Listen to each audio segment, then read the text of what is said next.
What a great night for the city of Las Vegas. And Vegas, in turn, has been searching for legitimacy as a pure sports town. I have told people for the last 5 years that the only place the Raiders can move outside of LA and Oakland that makes total sense is Las Vegas. The makeup of people from Vegas is made up of a lot of entrepreneurs, a lot of people who took a chance, some people down on their luck, but a lot of people from Los Angeles or from the Inland Empire, from San Diego, who got priced out of the LA market, didn't want to live in drive an hour and a half to work anymore and wanted to go to Vegas and start over and start fresh. And kind of interesting, obviously, the local economy has just been crushed by COVID because it's a tourist town and tourists can't travel. But hockey kind of started it. Pro sports, because people would always say, well, who's from Vegas? Who stays in Vegas? Who calls Vegas? Like between the potential to people from Oakland and people from LA and the IE and San Diego getting on a Southwest flight or just getting in their car and driving to Vegas on a weekend to see the Raiders play, kind of, they're like all of California and Nevada's team. I can't really express it, especially if, Hispanic, Black fans, like that's who they've always gravitated towards. White fans in Los Angeles, like the Raiders are a thing. It's just it fits with the Raider mentality, the rebel mentality, like against the grain. Like I've never been, my sister used to work for the Raiders. I've never been a huge Raider fan, but I do respect kind of their fans are tougher than a $2 steak. And you try and talk them off of their Raider, and the Raiders have been terrible. Well, people don't show up. You wouldn't show up either if your team was terrible for 20 years. But I thought, no. I still know that once they let fans in those stands, it's going to be packed for years. They will never never have any trouble selling a seat. Because from people in Vegas who want to claim that team as their own, they've been Raider fans for years anyway, to people in Oakland who will fly in for the weekend, to people in LA who fly in for the week. They don't like the Chargers. The Rams, The Raiders, I kind of like that, right? Brings you back silver and black, and John Madden, and Tom Flores. Just tough guys. That's the Raiders. Something cool about the Raiders. And the other part that I bought into when other people sold their stock was the Gruden plan. Jon Gruden could have been Monday Night Football's analyst until the day he died. His career, in many ways, is similar to that of John Madden, right? Where he had been a Super Bowl champion coach, Grand Madden with the Raiders, Gruden with the Tampa Bay Buccaneers. And he had been fired early, whereas Madden had retired. He has some quirks to him, right? The Chucky face and kind of the quirky, whereas Madden, if you remember, would not fly. But a passionate following, and maybe the other tie is that Frank Caliendo does a great job of impersonating both. He could have been Monday Night Football. They loved him at ESPN, rightfully so. A football guy, no football like that guy. And you only take a job if you have the stability to do it the way you want to do it. Hey, man, I've been checking this thing out for a decade. After sitting out, I only want to do it if I can do it the way I want to do it. I want complete autonomy. I don't want any fear of being fired. And frankly, if you don't like the $100 million he's supposed to make, like I could have made, you don't think he would have been making 15 a year? Like, honestly, they got him on the cheap, because at that point in time, he was the highest paid guy on TV. Now Romo's making $17 million. He would have gotten a bump to at least 15. He's actually making less. At the time, he took a job. You got to leave a job. You got to pay him more than the current job he's making. But what last night really told you, not that Vegas is going to be a success. It will, take my word for it. It will be a stunning success. It legitimizes the sports town. It legitimizes the Raiders as a big-time organization. But it also legitimizes the Gruden plan. And it is a hard pill to swallow at the time. Because when Khalil Mack was traded, I was on this very same radio show, on this very same radio network, and I told you, makes sense to me. It wasn't just that they traded away a superstar player. It was a superstar player that they would have to overpay to keep, $90 million guaranteed.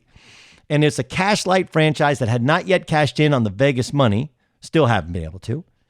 And oh yeah, by the way, even with Khalil Mack, who's a great player, they weren't any good. You don't win in the NFL with 4 or 5 great players. You win with the best 53.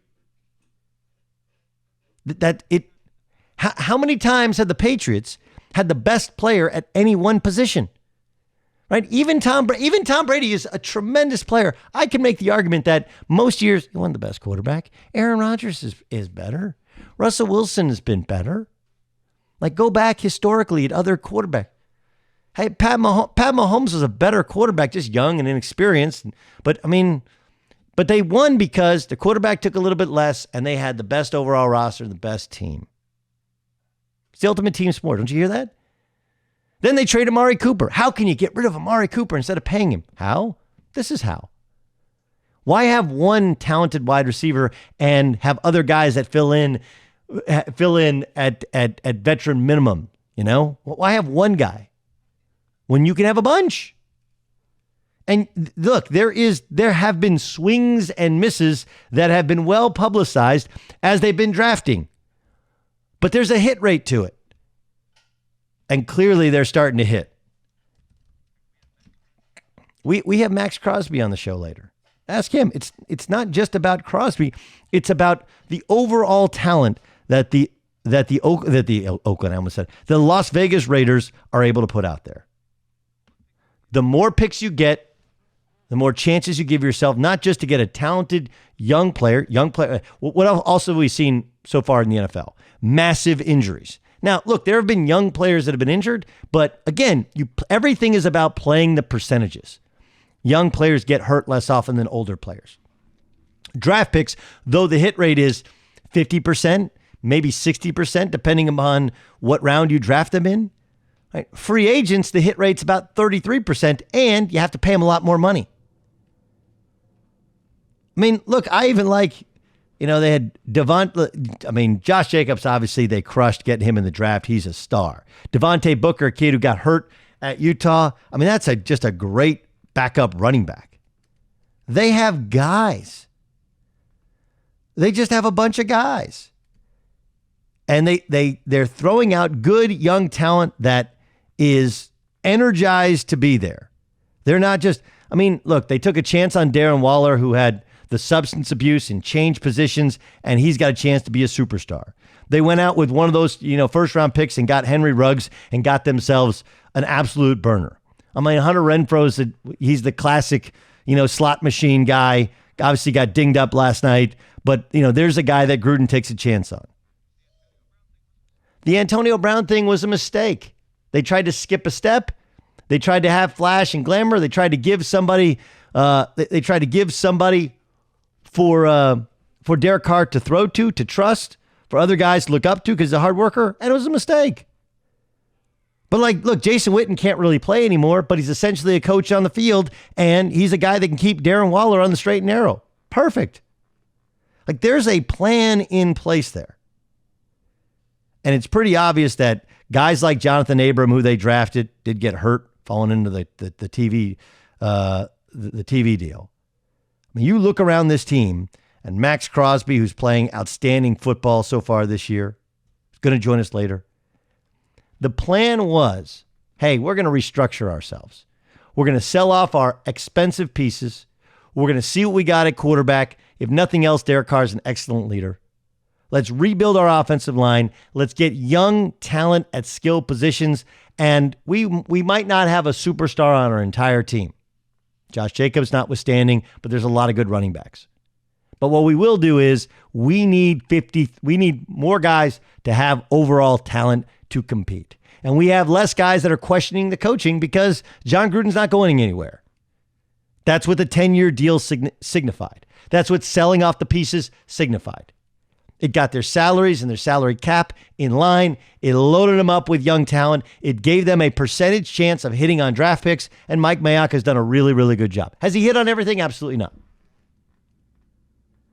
But look at that Raider team now. Look at the Raider team over the past 2 years. And if you don't think the plan is working, you're simply a hater.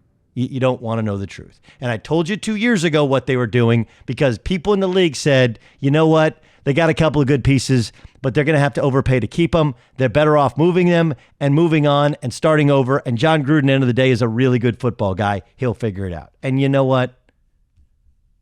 He's figuring it out. Are they going to win a Super Bowl? Probably not. Probably not. Are they going to be competitive in the AFC West, which is a super competitive division? Yes. Are they way better off now than they were when he took over? Yes. Does it legitimize the Gruden plan? Sure. Just like the team in the Raiders in that new stadium hasn't totally legitimized Vegas as a sports town because they don't have fans in it. It hasn't been going for a couple of years, but it will. And the plan is clearly working for the city. The plan is clearly working for the Raiders and for Jon Gruden.